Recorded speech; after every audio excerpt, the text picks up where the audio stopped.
하나님을 예배하며 또 임직 하시는 분들을 축하하기 위해 오신 모든 분들을 주님 안에서 축복합니다.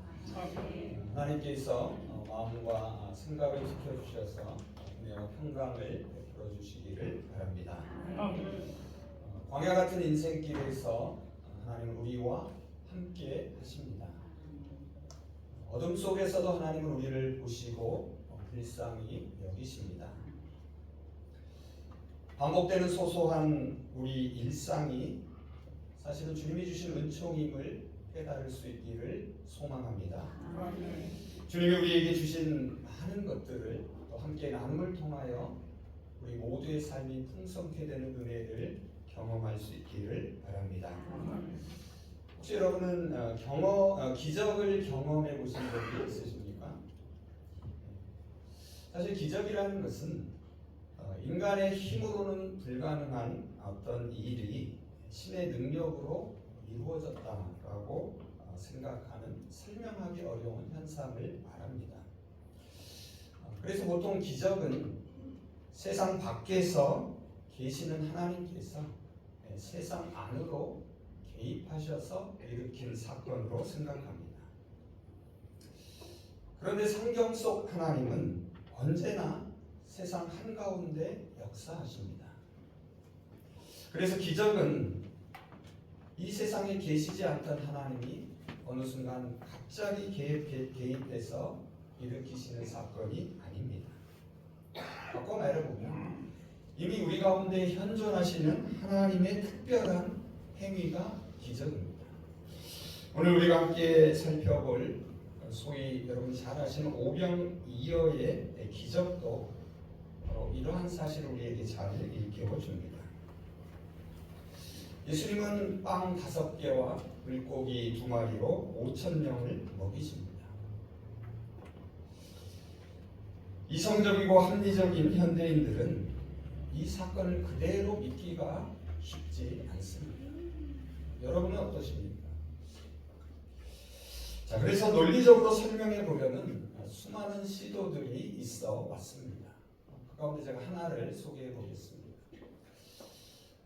독일의 한 신약 학자는 이 오병이어의 기적을 이렇게 설명했습니다.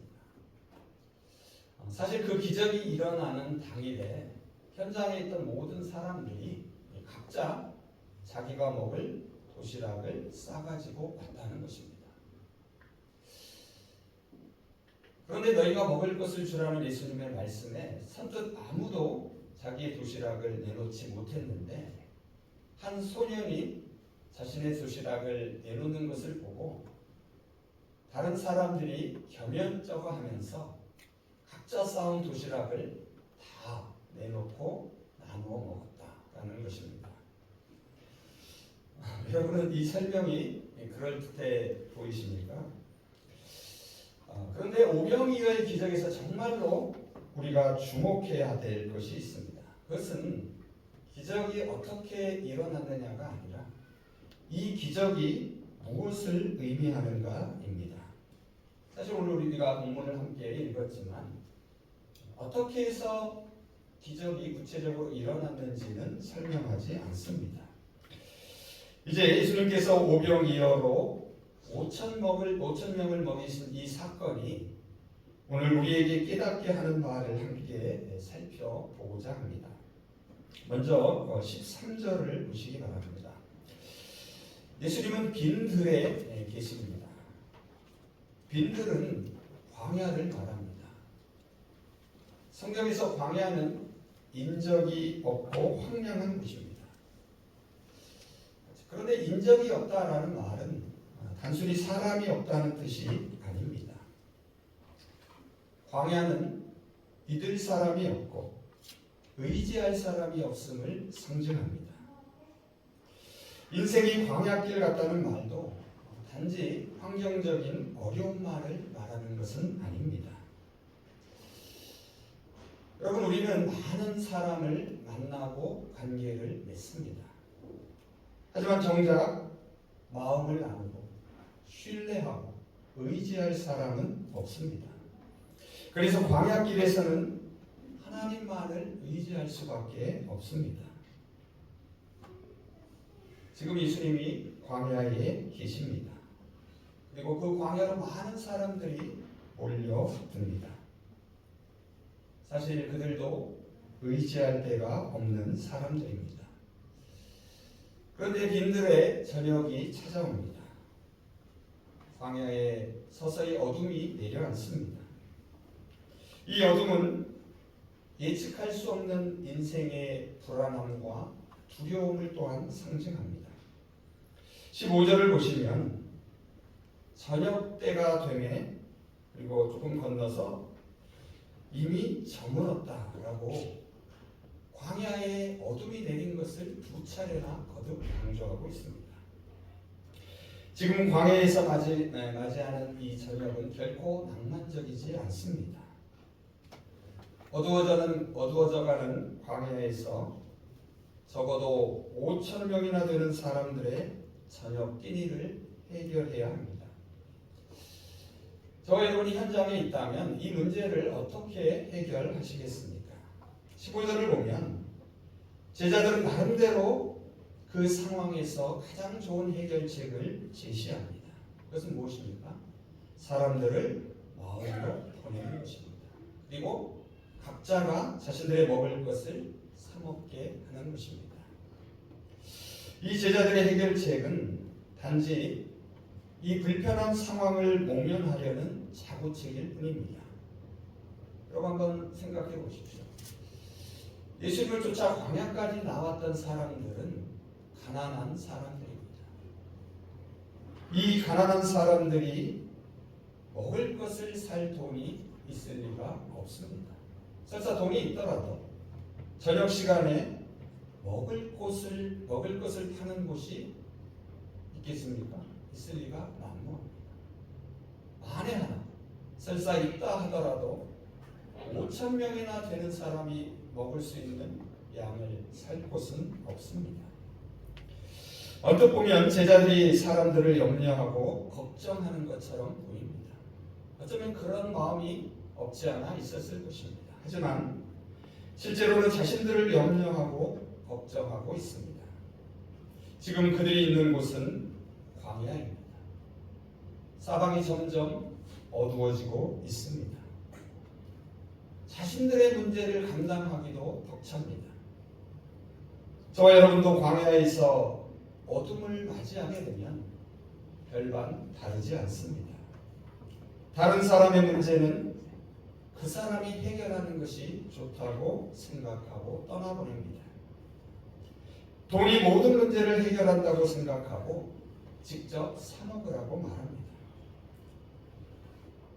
그런데 여러분 놀랍게도 예수님은 이러한 제자들의 제안과 우리의 생각을 단호하게 거부하십니다. 그리고 이렇게 말씀하십니다. 16절을 한번 보시기 바랍니다.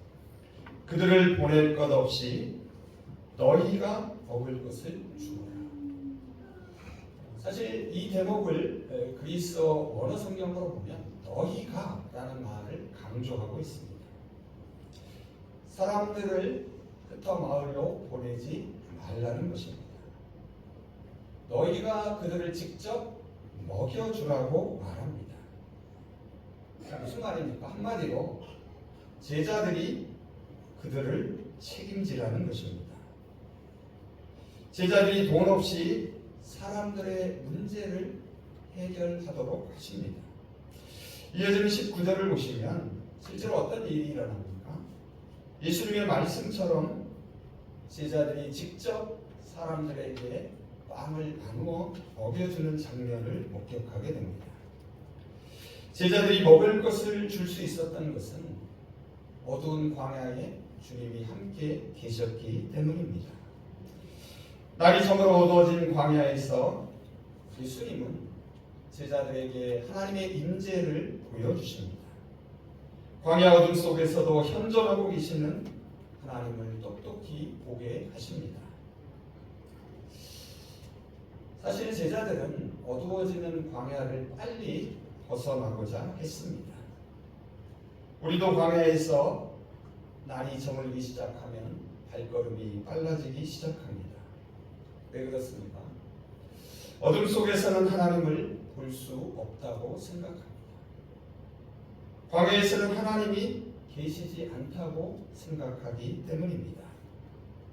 하지만 예수님은 어둠 속에서도 하나님을 보게 하십니다. 광야에서도 하나님을 만나게 하십니다. 이제 어두워지는 광야에서 주님께서 어떻게 하나님의 임재를 나타내 보여주셨는지를 살펴보고자 합니다. 그래서 우리도 광야 같은 인생길에서 어둠을 만났을 때에 하나님의 임재를 경험하는 그 기적을 체험할 수 있기를 바랍니다. 첫 번째로 어두운 광야에서 하나님의 임재를 경험하는 기적은 공감에서 시작합니다. 14절을 한번 보시기 바랍니다. 예수께서 나오사 큰 무리를 보시고 불쌍히 여기사. 여러분, 여기서 불쌍히 여겼다라는 것은 누군가의 아픔을 깊이 공감할 때 생기는 마음입니다. 공감하면 마음이 움직입니다. 마음이 움직이면 눈길이 가고 손길이 가고 발길이 갑니다. 예수님이 불쌍히 여기는 마음이 제자들의 손을 움직이게 만드는 힘이 되었습니다. 이것은 공명현상과 같습니다. 하나의 울림이 다른 것으로 전달되어 함께 울리게 만듭니다. 공명은 공감에서 시작합니다. 서로 공감하면 한 사람의 작은 울림이 다른 사람을 울리게 합니다. 어둠이 내린 광야에서 주님의 불쌍히 여기는 마음이 제자들을 울리기 시작했습니다. 그래서 너희가 먹을 것을 주라는 말은 내가 너희에게 먹을 것을 주리라는 울림이 공명하는 소리였습니다. 그런데 여러분, 여기서 잘 보십시오. 세상 밖에서가 아니라 세상 속에서, 하늘에서가 아니라 땅에서 하나님이 이미 주신 것으로 먹이라는 말입니다. 우리가 하나님의 기적을 경험하려면 먼저 우리의 영적 더듬이를 곤두세워야 합니다. 하나님과 이웃의 마음을 더듬어 살필 수 있어야 합니다. 우리의 영적 축수가 하나님의 마음에 닿아야 합니다. 공감이 일어나야 합니다. 그래서 하나님의 마음이 우리의 마음을 울리고 우리의 마음이 이웃의 마음과 공명할 수 있기를 바랍니다. 다음 두 번째로 어두운 광야에서 하나님의 임재를 경험하는 기적은 감사할 때 일어납니다. 19절 상반절을 한번 보시기 바랍니다. 무리를 명하여 잔디 위에 앉히시고 떡 5개와 물고기 2마리를 가지사 하늘을 우러러 축사하시고. 제 취미 가운데 하나가 국어사전 찾는 것인데요. 축사를 국어사전에 찾아보면 제법 많은 뜻들이 있습니다. 축사가 무엇입니까? 여러분도 몇몇 뜻이 머리에 떠오를 것입니다. 축사는 귀신을 내어 쫓는 것이 아닙니다. 이 문맥에서 축사는 바로 감사입니다. 예수님이 손에 들고 계신 것은 겨우 빵 5개와 물고기 2마리 뿐입니다. 오늘 본문도 보면 2마리 뿐이었다라고 말합니다. 5,000명이 넘는 사람들이 지금 예수님을 뚫어지라 바라보고 있습니다. 그런데 예수님의 손에는 겨우 빵 5개와 물고기 2마리 뿐입니다. 그런데 놀랍게도 예수님은 먼저 하늘을 우러러 하나님께 감사 기도를 드립니다. 하늘을 향한 감사는 이 식탁의 주인이 바로 하나님이심을 고백하는 것입니다. 특별히 이 기도에서 주목할 것이 있습니다. 그것은 무엇인가 하면 예수님은 이 빵들이, 이 물고기가 무한대로 많아지게 해달라고 간구하지 않으셨습니다. 더 주목할 것은 앞서도 말씀드린 대로 정말 보잘것없는 적은 것에도 감사했다는 사실입니다. 감사할 수 없을 것 같은 상황에서도 감사했습니다. 불평할 수밖에 없는 상황에서도 감사했습니다. 광야길 어둠 속에서도 감사할 때에 하나님은 그 가운데 임재하십니다. 하나님의 임재하심을 확신하기에 감사할 수 있습니다. 감사한다라는 것은 무엇입니까? 그것은 우리가 지금 소유하고 누리는 모든 것이 하나님께서 주신 것임을 인정하는 것입니다. 감사한다는 것은 모든 것이 하나님의 것임을 고백하는 것입니다. 우리에게 이것밖에 없어도 감사합니다. 그럼에도 감사할 수 있기를 바랍니다. 마지막 세 번째로 어두운 광야에서 하나님의 임재를 경험하는 기적은 나눌 때에 이루어졌습니다. 19절 하반절을 보시기 바랍니다. 떡을 떼어 제자들에게 주심에 제자들이 무리에게 주니 감사 기도를 드리신 예수님은 빵 5개를 떼어 제자들에게 나누어 주셨습니다. 사실 성인 남자가 충분히 먹기에도 부족한 양입니다. 그런데 그것을 다시 떼어서 제자들에게 주십니다. 그리고 제자들은 그것을 또다시 사람들에게 나누어 줍니다. 그리고 마침내 사람들이 모두 배불리 먹습니다.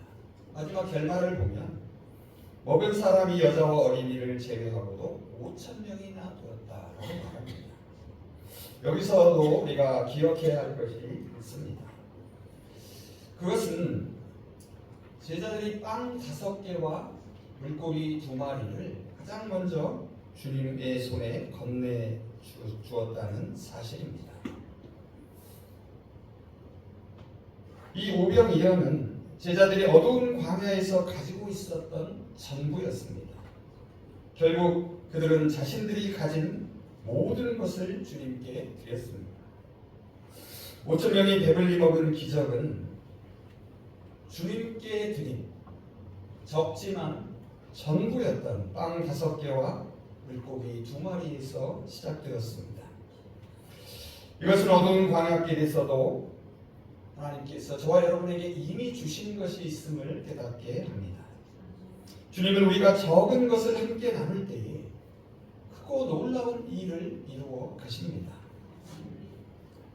사실 누군가는 정말 가진 것이 없다라고 말할 수 있습니다. 하지만 적어도 우리에게는 주님이 주신 살아 호흡할 수 있는 생명이 있습니다. 우리에게는 매일같이 선물로 주어지는 시간이 있습니다.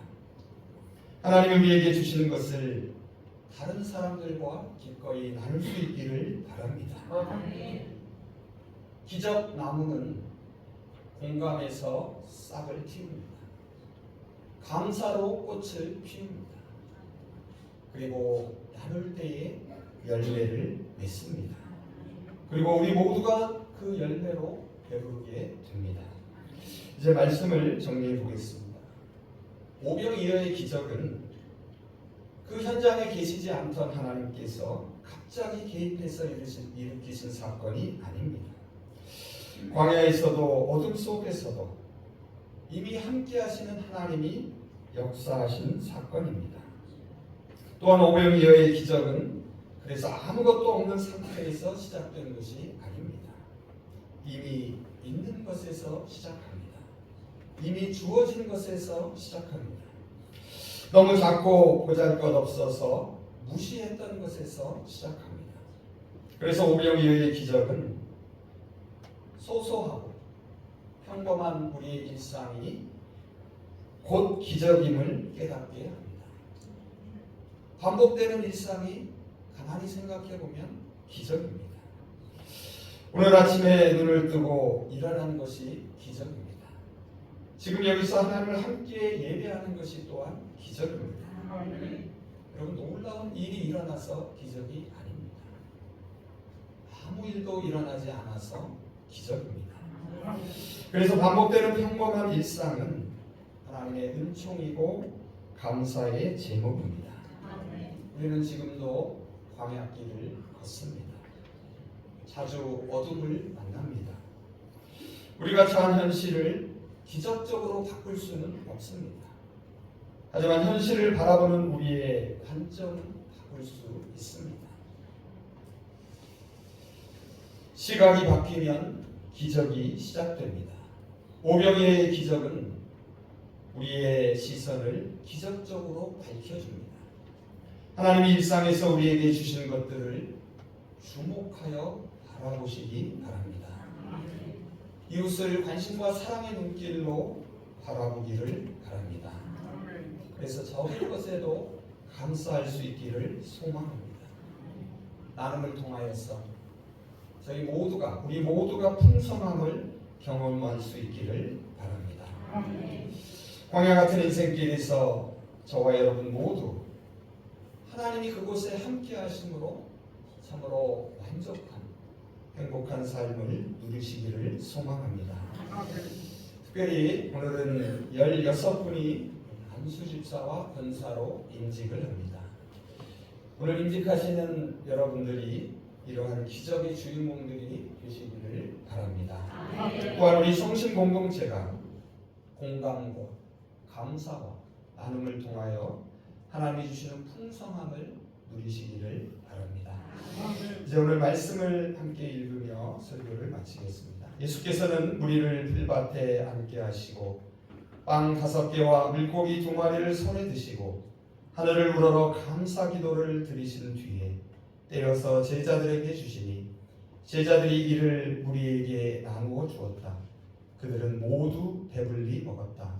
남은 빵 부스러기를 모으니 12광주리에 가득 찼다. 기도하겠습니다. 광야 한복판 어둠 속에서도 함께 하시는 주님, 오병이어의 기적을 통하여 평범한 저희의 일상이 곧 기적임을 깨닫게 하여 주시옵소서. 이웃의 작은 신음에도 함께 아파하게 하시고 작고 보잘것없는 것에도 감사하게 하시며 놀라운 일이 아니라 아무 일도 일어나지 않는 평범한 일상에 감사하며 살아가게 하여 주시옵소서. 저희가 처한 현실을 기적적으로 바꿀 수는 없지만 하나님이 허락하실 이 현실을 바라보는 우리의 시선이 바뀌는 기적을 경험하게 하여 주시옵소서. 그래서 하나님이 저희에게 일상에서 주신 모든 것들을 발견하게 하시고 이웃을 바라보고 하나님께 감사하며 함께 나눔을 통하여 저희 모두의 삶이 풍성케 되는 은혜를 허락하여 주시옵소서. 예수 그리스도의 이름으로 기도합니다. 아멘.